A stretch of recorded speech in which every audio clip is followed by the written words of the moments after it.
1, 2, 3. And check. Check. Oh, whoa, here we are, ladies and gentlemen. A little bit of a delay in the video, but that's okay. 10 seconds in. We're talking about limits. And previously we dealt with limits as x goes off to infinity. And yesterday we were looking at limits as x approaches a particular number. So anything between infinity and negative infinity, basically. So here we go. We want to evaluate what's going on when I plug in, well, or as x approaches 3 for this particular function. And if I plugged in 3, I'd have 3 squared is 9, plus 2 times 3 is 6. That's 15 minus 15. I'd get 0 in the denominator. So this function is actually undefined at 3 itself. And if I plugged in 3 in the numerator, 3 squared is 9, minus 3 times 3 is 9, I get 0 over 0. So I'm at a really weird undefined point.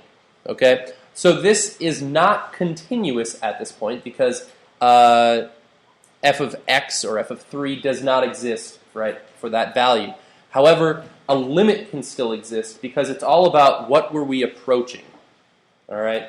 So it doesn't really matter if we ever got there. It doesn't really matter. What mattered was, were we trying? Were we heading in the right direction? Right? That's what limits are looking for. So there's a variety of ways you can deal with limits. We could use a chart. We could use a graph. In this case, I believe we can do a little bit of algebra manipulation to this. So this is the same as the limit as x approaches 3 of, I think I can factor out an x from the numerator. So a little bit of a GCF, a yoink going on there.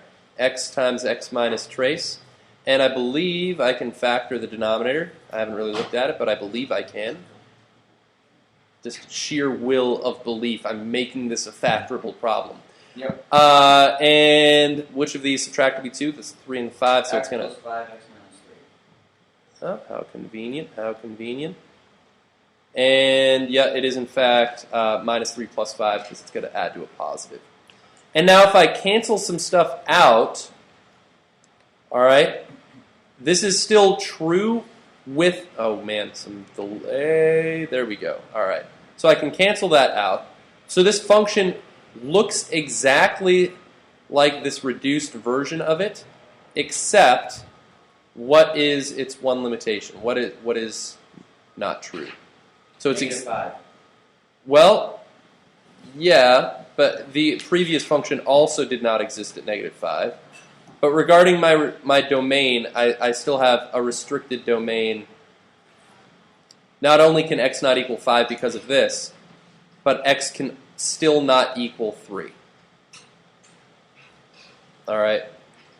So there's a restricted domain with this. I guess I could also include the -5 there if I wanted. But I just want to point out, just because I've canceled this out doesn't mean that 3 suddenly will work in this. It still is undefined at that point. Okay? So I've done some algebra manipulation, but to ensure that I didn't have extra data or lose data or information. Well, I'm just saying it doesn't exist at 3. But it still will approach the value of this function at 3. So you're right. Now that I have this simplified version, I can plug in 3 for this, and I will get 3 over 3 plus 5 is 8. So the function does not exist at 3, but it's approaching 8. Or sorry, yeah, how did I get that? 8. Yeah, 3/8.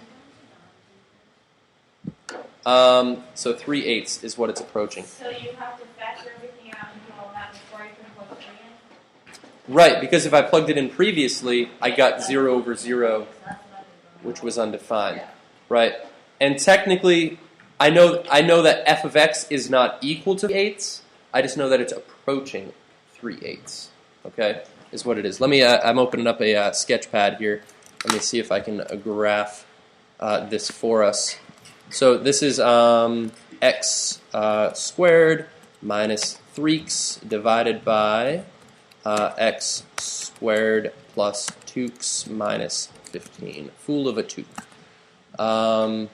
And so here's our graph. Let me actually I really got to change my preferences so it just automatically comes out with thicker lines there.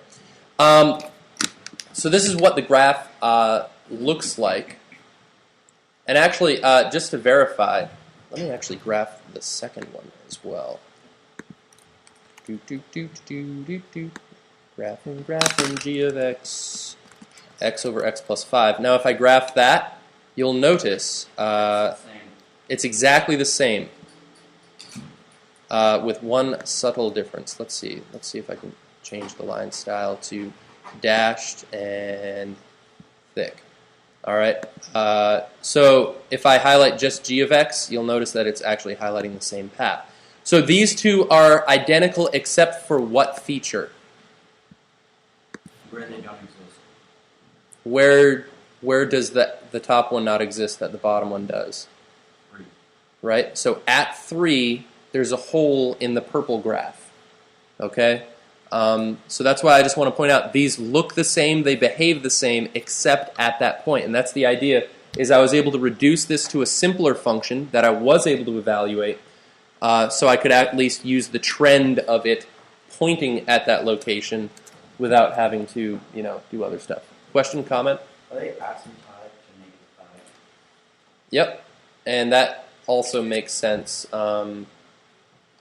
because, as you said a moment ago, it's undefined at -5. Not that every undefined point has to be an asymptote. It can be a hole in the graph. So this is asymptotic at -5. And then, like we said a moment ago, there's a hole in the graph right there. So it technically doesn't exist right there. There's a hole. But graphing software does not accommodate for that hole that is showing up. But if we were to look at this from the left, this would be approaching, actually let me choose a darker color. It would be approaching 3/8. And from the right, it's actually approaching 3/8. And so the limit exists at that point, even though the graph itself doesn't. So, yep, so that's the y value is what it's hitting at. So 3/8 is, yeah, whatever that is. I can't even think. Isn't that like 0.32125? 0.375. All right, I always mix it up. So yeah, so there we go. So discontinuous at that point, however, the limit still exists. So the limit is kind of more about just part 2 of the continuity test saying, does left and right point at the same value? Okay. If I asked about the limit at x equals -5, I would say does not exist. All right, because this is not pointing at the same value. Those aren't even pointing at numbers. Those are pointing at infinity or negative infinity. And not even the same infinity. They're so far away from each other. Those two should never get married. Just like they're just diametrically opposed. That's like an unstoppable force and an immovable object right there. That's what that is. Other questions? Also, I could have done a chart. Blah, blah, blah. 29. Let's see what happens here. Oh, I'm just pasting stuff all over again. Rob, got the blurries. You got the blurries. Oh, wow. 29. Intriguing. Intrigue. And of course, your book is asking you to find the limits of all the points that just are broken, like they break the problem. Because otherwise it would just be too easy. Well, I mean, I think some of maybe the early ones were ones that you could just plug in if they were continuous. So the first thing I want to do is let's just factor everything. Well, or let me ask you this. Is this function continuous at that point? No. It is not. In fact, the fact that it has a denominator with a variable in it, I suspect immediately what happens if that denominator is ever 0, because I know it will break the function. And I'll have domain, error, basically. So if I plugged in +2, that would break. And if I plugged in -2, that would break. So that's actually got 2 situations. That denominator, in fact, factors to be x plus 2, x minus 2, because it's the difference of squares pattern. Let's see. The numerator is factorable. Does anyone know that? It's the sum of 2 cubes pattern. So 8 is a perfect cube, so good eye on that. I think it's a plus b times a squared minus ab plus b squared, if I remember correctly. Yep. Oh, are we supposed to know that? Yeah. Wow. Who would have thought? Plus AB. Nope. Yeah, I couldn't figure that out, so I just made a table of the values surrounding Yep. -2. You could have done a table on this one if you didn't know it was factorable. By the way, the difference of cubes pattern, this would be a minus sign and this would be a plus sign. So there you go. Yeah, so little things, they always come back to haunt Oh, us. because it's not all squared. Because we Or didn't all remember that cubed. AdvMath A was cubed learned that we plus. had to have that on the board Yeah, to well, help us. just saying. And now Maybe at some point we're going to become more familiar with it. So let's see. In this case, by the way, A would be the x and B would be the 2, right? -2. Well, I'm saying the cubed root of 8 is 2. I'm just going to plug it in here and Oh, it'll all no, work out. yeah. Oh, so, yeah, not -2 there. It's, yeah, cubed root of 8. Although, no, never mind. Yeah, yeah. Yep. Ah. So let's see. We will have x plus 2 times x squared minus 2x plus 4. And by the way, I would say the majority of the time, this portion of the formula is not further factorable. All right, so it's usually impossible to factor. Unless you could have maybe done some sort of GCF thing in the first place. So notice, conveniently, behold, friends, it cancels out. And it does become a simpler problem. However, just because it's a simpler problem doesn't mean we can't forget its roots. Wow, roots, x-intercepts, although I don't believe these points occur at x-intercepts, but nonetheless. But we have to remember the fact that it still has a restricted domain. So this is true, however, side note, x still cannot technically equal 2 or -2. All right, 2 because of this, but -2 because of that. So it still bears the trait of its parent almost. That wasn't a proper What use was the of first one? that It's word. -2 or 2 because you're squaring. It doesn't matter because it's an even number. Right, and that's why both of these work. But it's more clear, I think, when it factors that you can see which of these don't work, in both positive and negative. But yeah, you could have spotted it from here as well. So, -2, I think, works in this equation, doesn't it?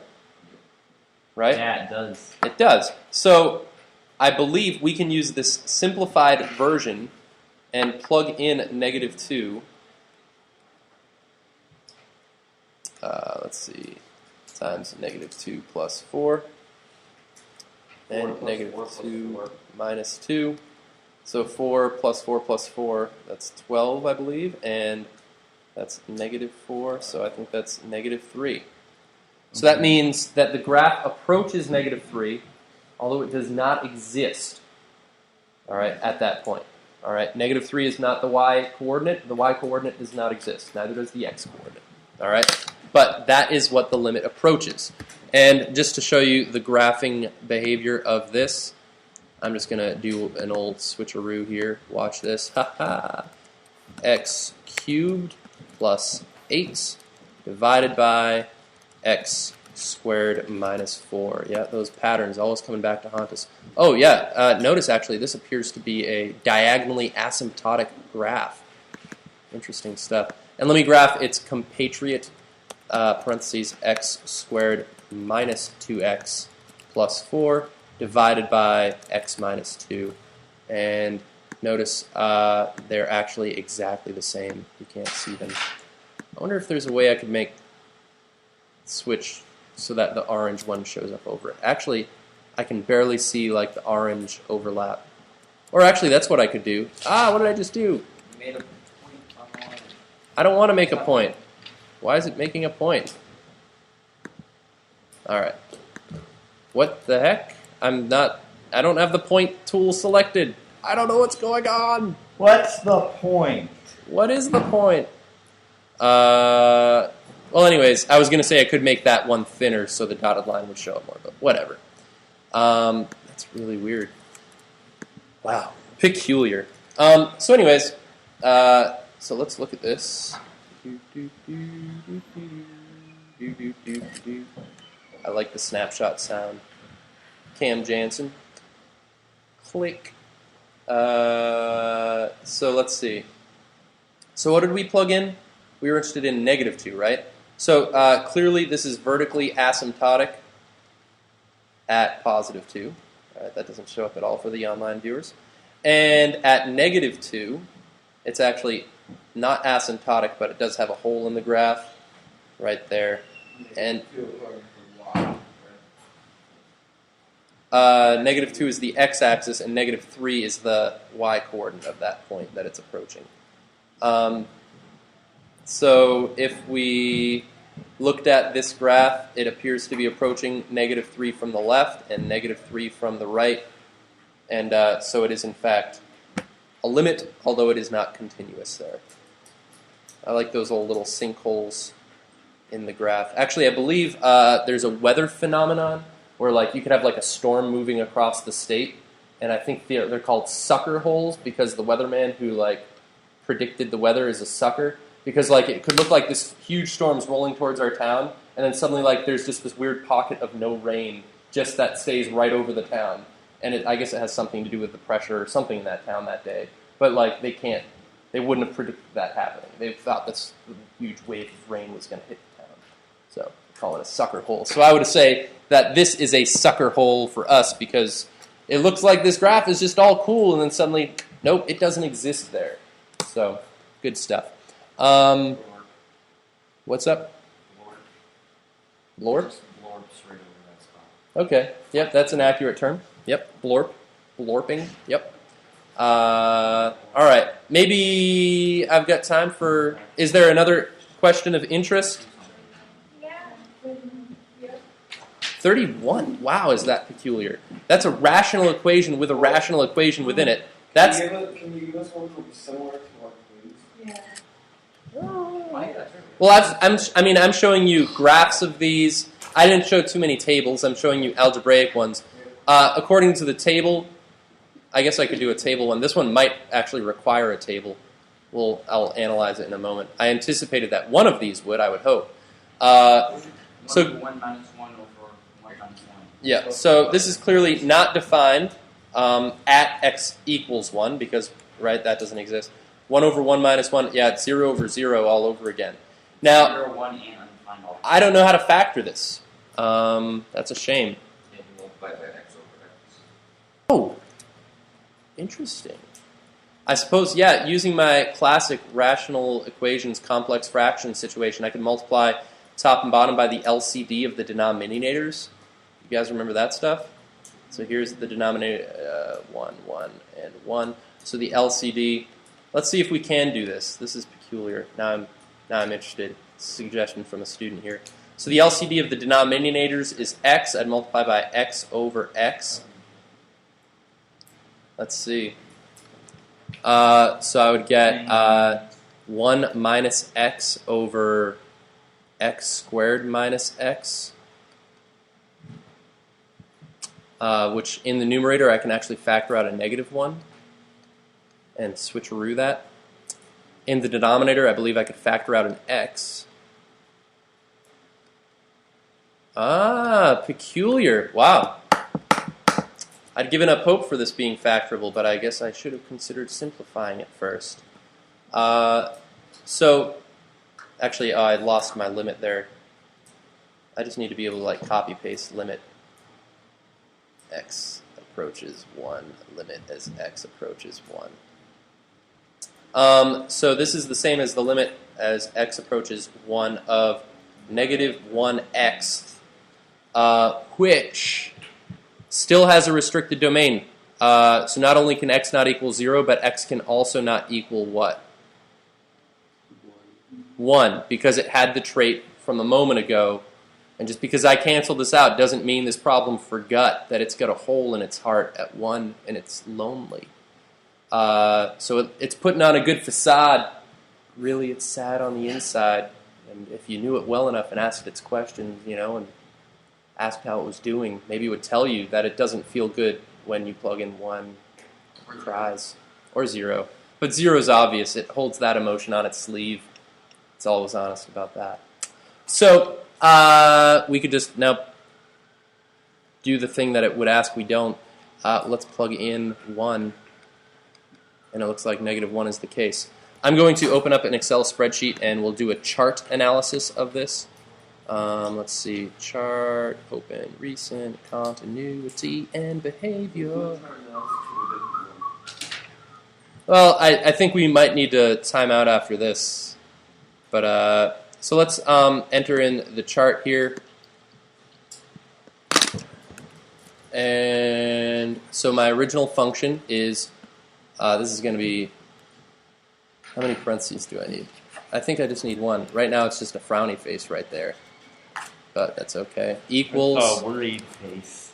1 over A3 minus 1 divided by A3 minus 1.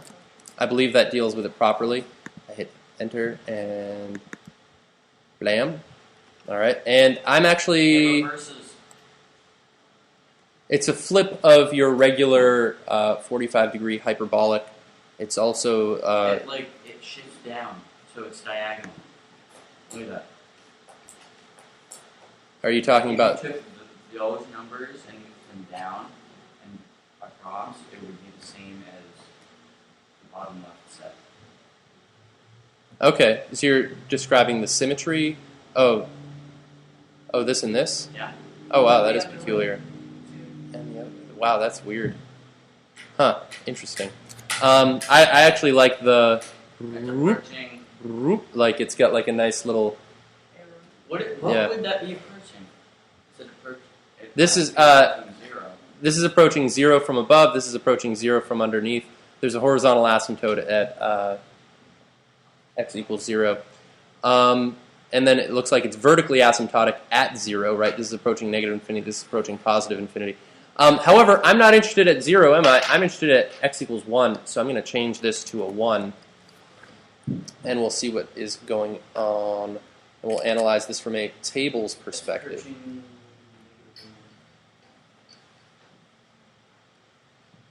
So like I said, it does not exist at 1. So this is not continuous, but I've got no problems with that because I'm just taking a limit. So this appears to be approaching -1. This appears to be approaching -1. And so the limit of that function of f of x equals -1. And that's what we'd said a moment ago, right? So there's an analysis from a chart. There's an analysis by algebra. And hey, I'll even give you the graph for those of you who are still viewing and are interested. I'll do this. What's up? What's your question, comment? For 0.9, 0.99, and 0.999, there's it goes 1.111111, and it goes 1.01010101, and it goes 1.00100. Wow, that's a pretty cool pattern. Wow, I like that. So the repetitions are getting further and further apart. That is peculiar. So yeah, this is actually hyperbolic rotated like 135 degrees or something like that, if you were interested. And so graphically speaking, this is what it looks like. And paste. Perfect. Paste. So you can see that there's a vertical asymptote at 0. Oh, man, that was a bad asymptote. Whoa, I didn't swear there. Don't edit that down. Man, internet, you guys are going to edit that down and make me swear, and then you're going to make an action figure of Mr. Waddy that's potty mouth. Wait, what did you say? I said bad asymptote.